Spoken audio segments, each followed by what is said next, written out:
Right, we apparently we're now live, so let's run the VT, right? Saying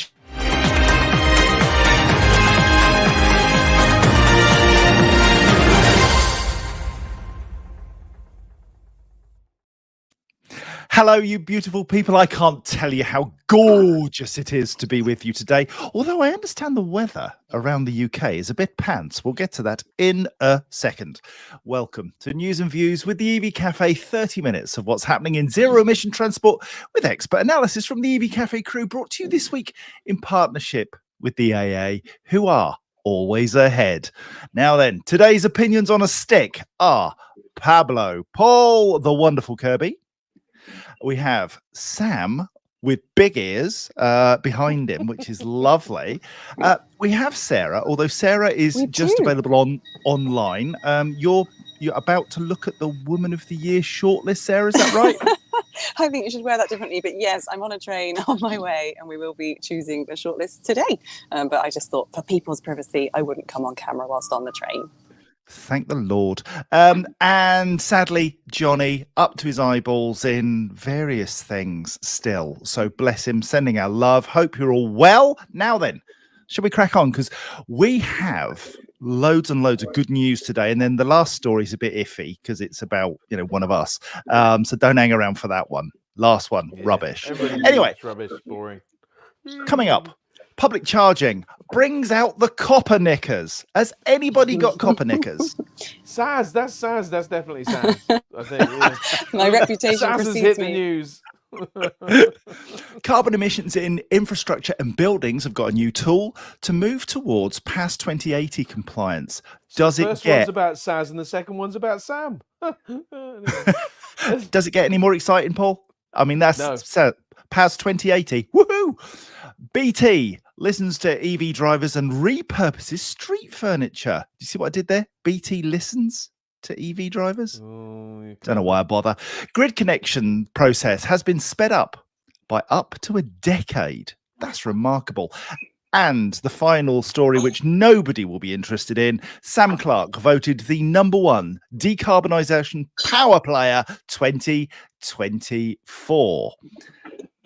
But first, it's all about the charity, mate, as we go to His Benevolence, His Royal Highness, Sam of the Clark. Sam, you have charity news for us, my dear boy.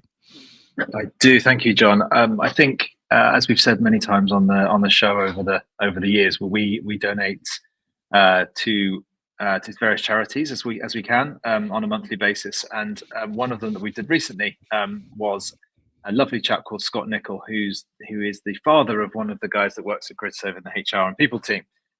He made the incredible journey, and thank you, Paul, for putting that up there, of riding from John O'Groats to Land's End over 14 days on his e-bike, totaling 1,000.58 miles, 70 hours, and 32 minutes of cycling and climbing. 32 minutes is a bit more than that. 16,294 meters of elevation. It's quite an incredible achievement, and he is doing that on his e-bike for the MS Society, Multiple Sclerosis Society, to which he also suffers from. So for someone who has a difficulty in walking, but is able to cycle by virtue of the electric assist in his vehicle, or in this case his bike, is testament to both how technology can support people who are challenged in other ways to us. And so, he had a couple of battery swap logic. So he had 2 batteries every day, swapped it in the middle of the day, and such that he was able to just keep going all day long every day. And I'm sure this will resonate very much with Sarah, who is a cycling machine. But it's wonderful that we can donate to charity. But it's also wonderful that sometimes it's a bit closer to home when we can see how the technology is supporting the showcase of what it can do, and then also how it can support charitable donations as well. So well done, Scott. I'm sure you've got some sore legs, which have been well rested now. But congratulations on the achievement. 2 years ago, we did the EV rally, the 4 of us, and we did John O'Groats to Land's End in electric vehicles in 5 days. And I don't know about you guys, but I got to the end of that and was broken.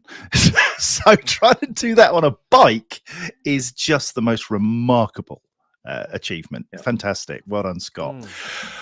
Okie dokie. Right, let's crack on.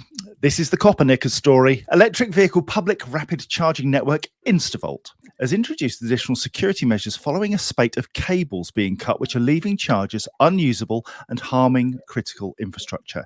This is affecting EV drivers, both fleet and personal EV users, and risks deterring prospective drivers who want to make the move to electric cars. The cost to the industry is running into hundreds of thousands of pounds. Instavolt has seen more than 20 EV charging sites across the Midlands and Yorkshire targeted by gangs since November.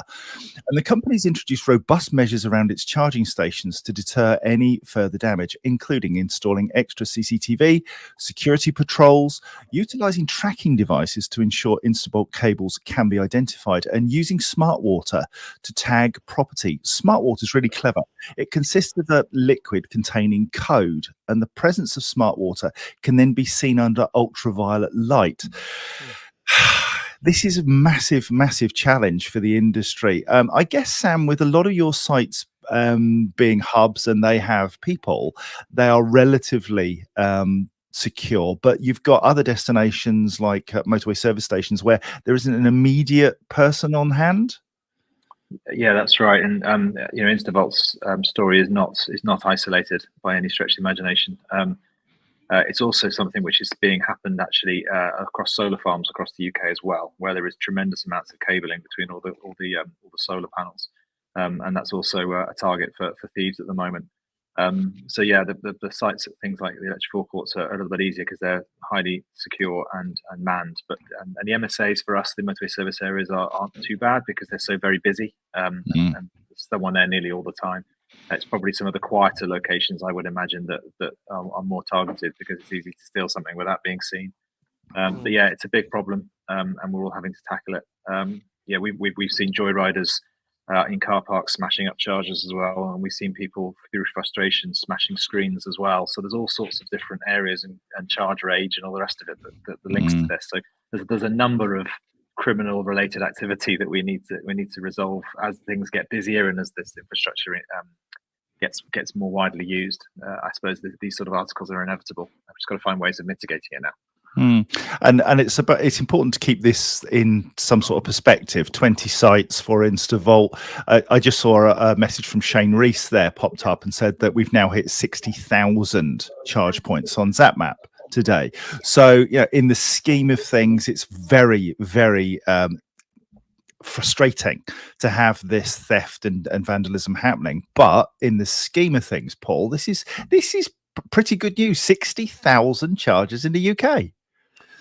60,000 chargers in the UK, and that is very good news for the vast majority of users. Of course, you know, the public infrastructure is the area that seems to be the focus point of confidence, and people being able to arrive at a charge point and have the confidence, you know, to get charged and move on their way. You know, however public charging fits in the overall infrastructure in the longer term, I think it's a great thing. But I also think it is equally damaging, and I really commend Instavolt and others for taking action to minimise that activity. I remember turning up when we were on that Greenfleet rally that we talked about at Leeds Stourton Park, and it was a park and ride. Sorry, Leeds Stourton Park and Ride.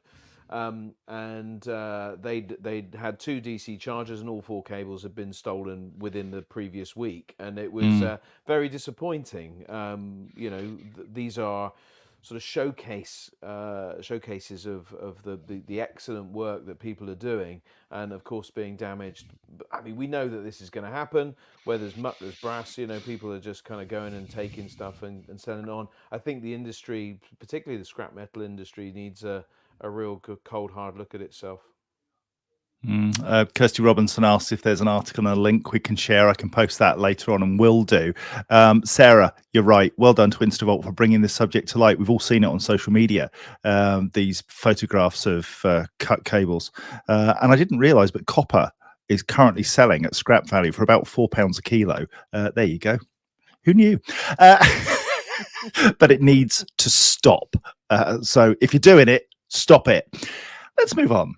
The Department for Transport endorsed industry group, the Highways Sector Council, has launched a toolkit to help asset owners, designers, contractors, and their supply chains align themselves to PAS 2080, the recognised standard for managing carbon emissions in infrastructure and buildings.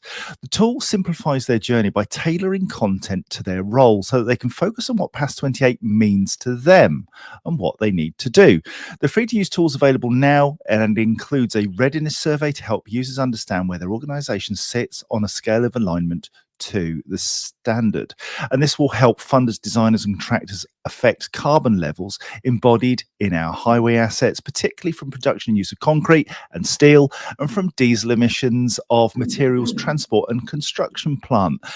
I can give you the web address, which is www.hscpas2080toolkit.com. That just slips off the tongue, but it's easy to scoff. These tools are really, really important. And Sarah, I don't know if we could have a comment from you about software and how important it is in being able to do the very best you can. Seemingly not. No. But I think it's Paul has very helpfully put in the web link to this toolkit, and it does have a massive opportunity for others to understand the lengths or the depths, if you like, of their emissions and how we can improve them. Sam, do you use this kind of tool when planning your infrastructure? Yeah, we absolutely do. I can't speak to it though, John, particularly because it's a level of understanding I don't know. But yeah, of course, we need to adhere to all these regulations and standards, and it's becoming more and more prevalent as we've seen in the previous years about how these things are installed, where everything's coming from. And I guess, Paul, it's easy for the larger organizations for whom this is the bread and butter, but it's equally important for the smaller business to make their contribution and to use tools like this to be able to reduce embedded emissions where they can. Absolutely, and I think it's really helpful, you know, to Sam's point there, it's a detailed thing that we don't really know much about, but there are companies, and we've had them as sponsors of the Café, that are really focused on driving down the dirtier side of the sector and kind of really looking into where emissions are embedded, particularly in concrete and things like that. And we know that PLP, the company that we've worked with, have developed solutions to reduce the amount of concrete so that we can focus on that. But this is a really helpful tool, bringing some real guidance to people to be able to act in a responsible fashion, which is great. Talking of responsible, or more irresponsible, let's have a look at who's in the house today and do the shout outs, just because it annoys Sam and you seem to love it. Right, let's say hello to Gary Comerford, who was the first one to smash the doors in. And can I just say, Gary, 9:55, you were here before some of the presenters, and that is pretty epic. So thank you from North East Hampshire, Carl Elliott, Dev Chakravarti, good morning, the funner team, Darren and Vona. He's lost spring. Now, we've got glorious sunshine. It's currently 14 degrees outside in sunny Scotland. How are you all doing, Paul? Rain, lots of it, wet, rain, miserable. Blech. Sam? Likewise, rain all day. Really? Oh, sunshine's on the right. Just back to the shout-outs. Toby Hiles, greetings, my dear chap. Thomas Edwards, Michael Barton from Bristol, Teresa Swift from down by Yurla in Canterbury, I believe, Andy Witcher from the aforementioned PLP. Indeed. Pam Hanlon, she got the power. Ashley Bannister, George Hillman, Kirsty Robinson, who we mentioned earlier, Tom Middleditch from Europe Car. Thank you for sorting my Tesla out, Tom. Who else we got? Bradley King. Kisses. Was it? George Hillman. Did I miss news? Now, George, we could do with some good news. This would be the first time we ever did good news. I see what you did there. Thank you kindly. David Bushnell, Martin Sweeney, Esther Jones. Oh, love her, hug her, and squeeze her. Toby Hiles, I've already mentioned you. Who else we got in the house? Martin Sweeney, Shane Rees, Stephen Williams, Borodar, my friend, from lovely Welsh Wales, Ross Morgan, Sarah Sloman's even on the call. Who else we've got? Ron Godfrey. He was late. Late. He's blaming the weather in Hertfordshire. Tim Rothwell. Lots of really useful comment from you, Tim. Hooray for the shout out, Sarah. You're so right. Sam's lost spring. Well, that's nasty. Ursula Perry from the wonderful Greenfleet. And Simon Acton. Morning, EV heads. What are EV heads called? I think they're called motor heads. So we've got petrol heads. I like motorheads myself. Motorheads, Anybody else yeah. got any alternatives? I like motorheads. Yeah. Why haven't we thought of that before? No, it's too synonymous with ICE vehicles for my liking. Internal combustion engine vehicles. But, Yeah, but we it's have motors in too. all these geezers who are selling motors. You know, go come and have a look at my motor. I ain't got a motor in it. It's got an engine. But the thing that does have a motor in, we call an EV. It's a motor. It's an electric motor, geezer. It's weird, isn't it? Marvin Samuels. Marvin, you just crept in at 10:15. Greetings. Even later. Well, I know. Did it? Battery heads, Teresa Swift suggests. Raj Badwell. No. Hello, Raj. I think you're new to the team. Loving you, hugging you, and sending squeezes. Battery heads, motor heads. What else we got? Electric heads, I've seen. Electro heads. Scott Charge Bentley heads. has just said. Charge heads. Tim Aylen from Vital EV goes with the charge heads thing. Plug heads. Only if you've got 3 prongs. Right, let's go with the next story. The BT Group has powered its first electric vehicle charging unit built from a street cabinet traditionally used to store broadband and phone cabling. The site in Haddington, East Lothian, another Scottish invention, thank you kindly, marks the first phase of a project which could see the wider upgrade of BT Group-owned cabinets traditionally used to store broadband and phone cabling turned into charge points across the UK to address the shortfall, so it says, in public EV charging points. The charger will be for the use of local residents who will be able to charge their electric vehicles at no cost for a limited time throughout the pilot, and users can access the charge points by downloading the app. The app, which has been designed and developed by BT in consultation with EV drivers, includes the features they most want to see, including the invisibility of EV charge points. Did I really say that? It will also inform on real-time price, availability and charge speed, the ability to start, stop and monitor charge sessions via the app, and to filter by connector type, kilowatt speed and charging network. It's a bit like ZapMap. Anyway, the next BT Group electric vehicle charging trial location will focus next on West Yorkshire, and the business is hoping to roll out a trial of up to 600 sites across the UK. Now, Sam, I know you're a massive fan of that lovely on-street charging that isn't, public rapid stuff. Thoughts? Yeah. Oh, I'm going to resist the rant, but slow clap to BT. It's one charger, which with technology that's been around for 5 years. So it's great that it's connecting to current on-street furniture. But even 600 sites across the UK is not even a drop in the ocean. So it's good. If it helps a couple of people out, great. It's not gonna change the world, is it? Might change your world because Sarah Sloman said, "No cost, I'm moving." Yeah, the trouble with doing that though, that's been done a lot in the past. Source London was free for a long time. Too was even the public motorway service areas were free for a while, and then everyone gets comfortable with that, and then suddenly someone puts a price up, and then everyone throws their hands in the air and gets quite cross about it. So there's a dangerous precedent to set when you start with no money, because obviously it's not free. It needs to be paid for eventually. Yeah. And go on, Paul.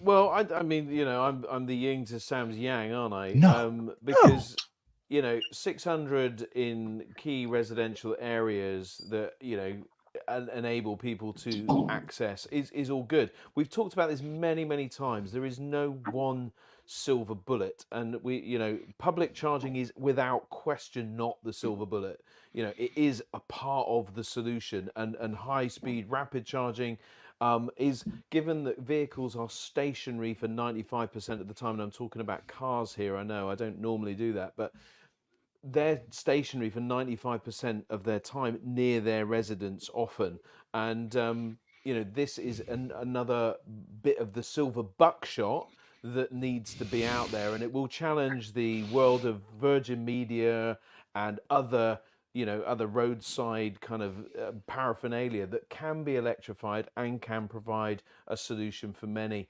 So don't knock it. I For think many. the free bit is, I agree with Sam on that. I think it should be paid for, but let's get people using it. Let's get an understanding of how it can work, and then it can be rolled out. You've got to start somewhere, and you've got to start with one.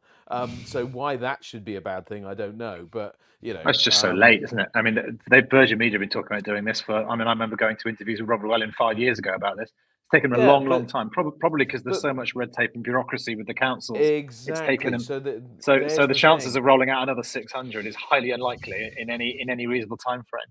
But we'll see. Hopefully it helps for some people. Yes.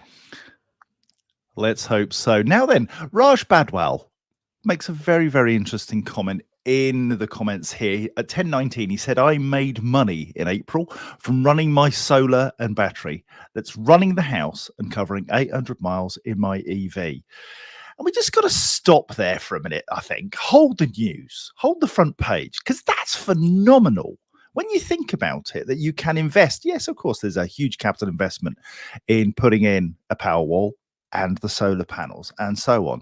But the very fact that you can not only cover your costs, but make some money and still have free transport fuel, that's remarkable. And I was talking to a group of fleet managers during the week when I was with Schneider Electric, and I talked about this ecosystem of charging, and quite literally there were people saying, I hadn't really thought about it that way, that you're able to generate renewables, store it on site through vehicles and Powerwall, and ultimately through V2G, V2X, able to give that back to buildings. Quite remarkable. And we've got a lot of work to do, haven't we, to get that really good news story out from Raj.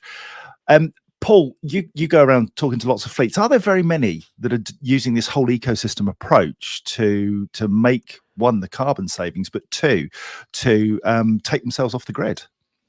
Do you know what? I think it's more and more becoming a thing. That, I mean, 3TI are well known for providing these solar car parks that can generate power and send back to businesses. They're doing it on an industrial scale. They've done it for JP Morgan, Bentley, Eastbourne Hospital, and are doing it because hospitals are great environments to do this kind of thing in.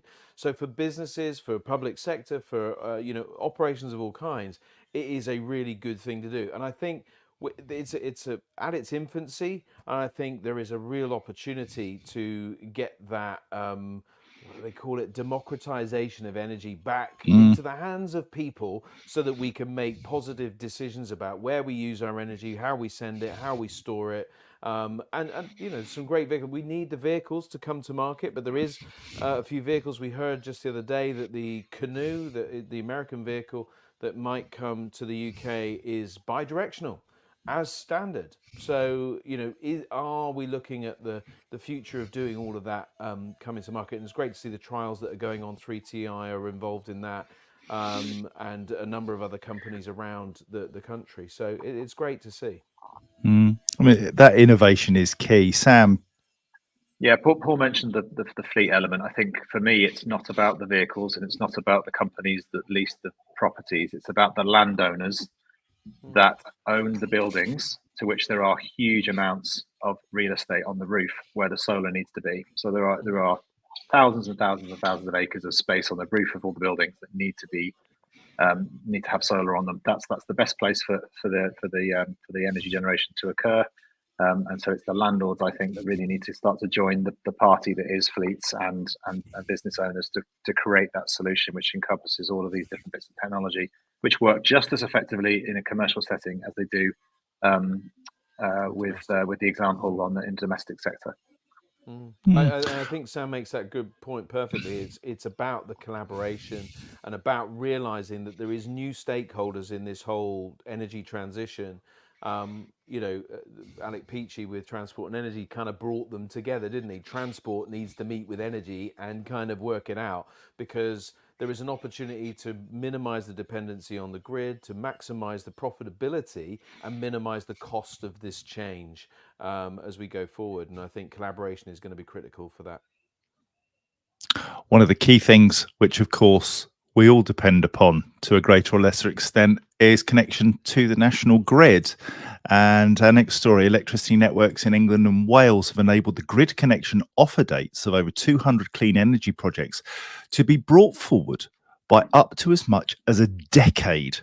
The move will see 7.8 gigawatts of clean energy projects, more than double the output of Hinkley Point C nuclear power station, have connection offer dates brought forward by up to 10 years through the Technical Limits Programme.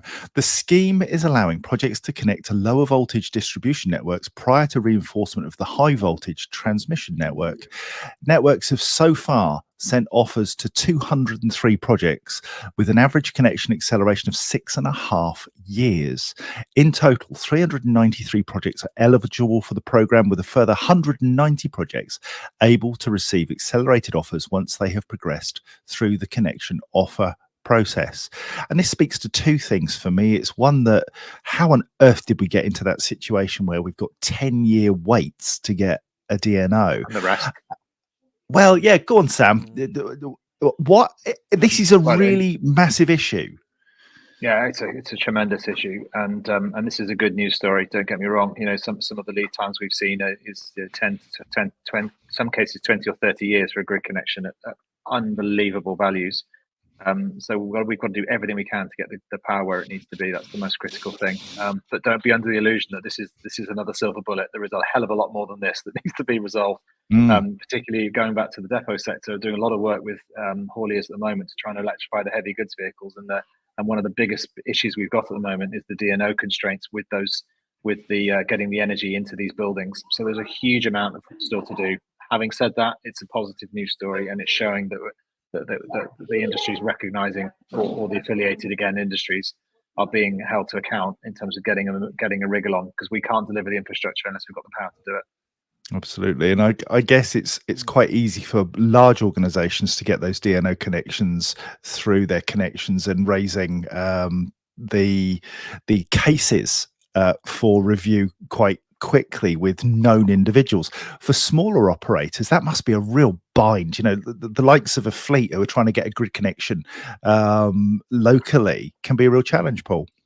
Well, it is, and where do you start? I mean, that's the challenge. That where do I go? Whose door do I knock on? And unless you've been to a particular conference where somebody has said, "Well, this is the email," or "This is the way that you get into the DNOs," it's very, very difficult. Local councils are very difficult. They don't really have the knowledge or ability to help and point people in the right direction.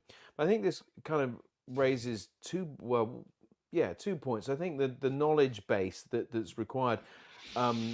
And also the rapid charge fund, that's been around for a long time, but not really spent. I mean, Sam probably correct me, but I'm not seeing it being spent. We don't hear of just this proactive investment of putting energy in the right places, or the connection in the right places.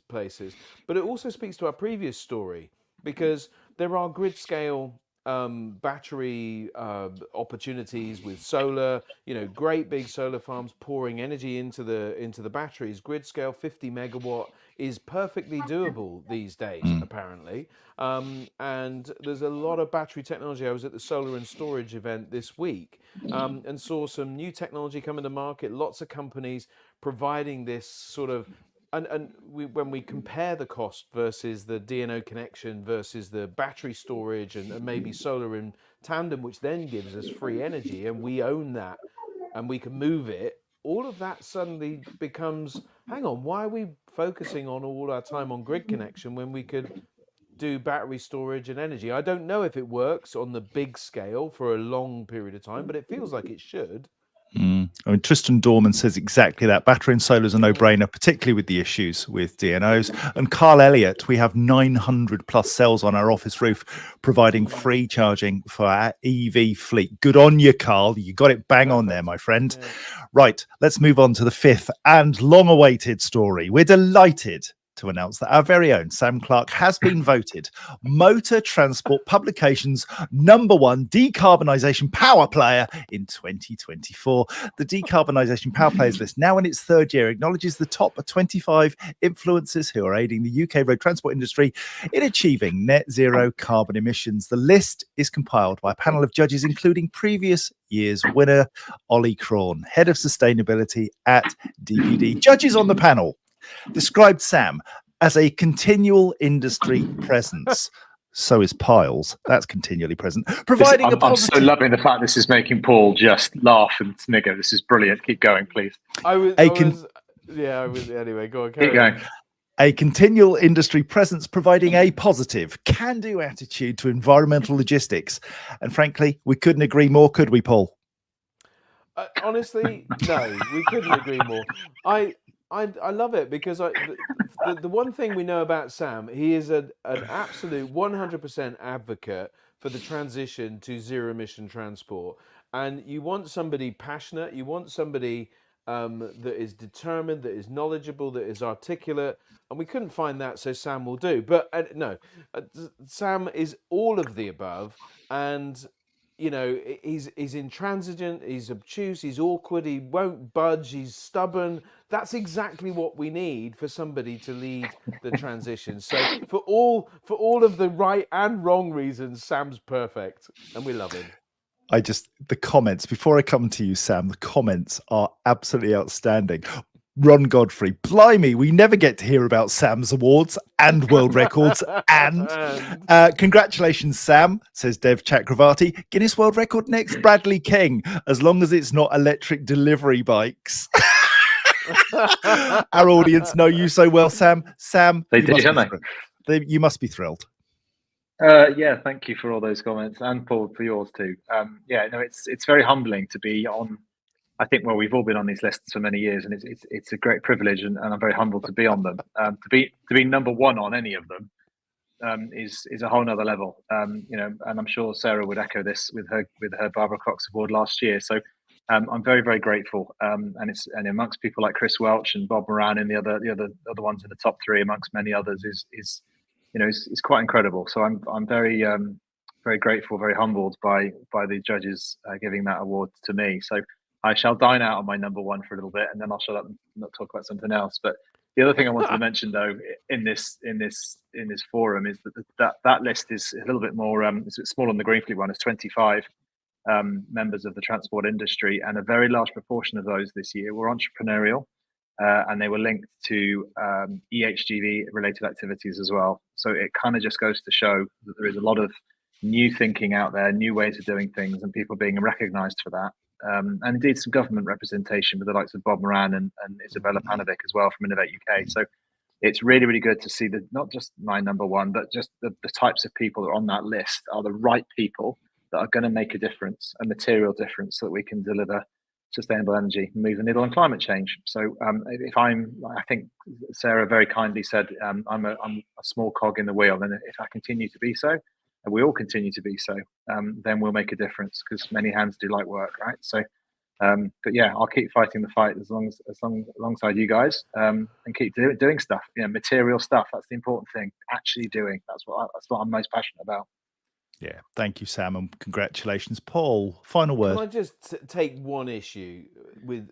I mean, Sam, a lot of positive stuff in there, but there's an absolute brazen lie in the middle of it. You're ever going to stop dining out on this? You are kidding. I mean, what? Wow. Okay. Right, we're over time.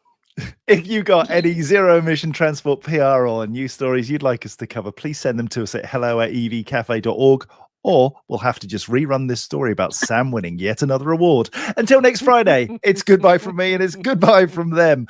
This has been an EV Cafe production brought to you this week in partnership with the AA, who are always ahead. Other sustainability news services are available, but this is just funner. The EV Cafe is from Sam. Truly blessed to be partnered with the AA, Webfleet, Europe Car, Plug Me In, Paythrough, Iveco, Zaptec, Drax, Spiri, Hydrog, Allstar, Interval, Schneider Electric, and Dynamon. With the EV Cafe, doing more than just supporting the transition to zero-emission vehicles. Enjoy the rest of your day and your weekend, wherever it takes you. Enjoy your bank holiday, and we'll see you next week. Bye! Bye.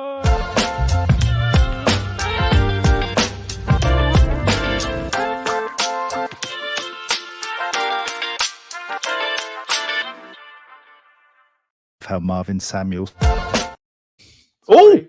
Oh, I was stopping it, not starting it.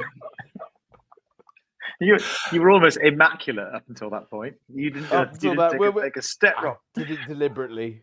Can I just say, Live, Raj, by the way.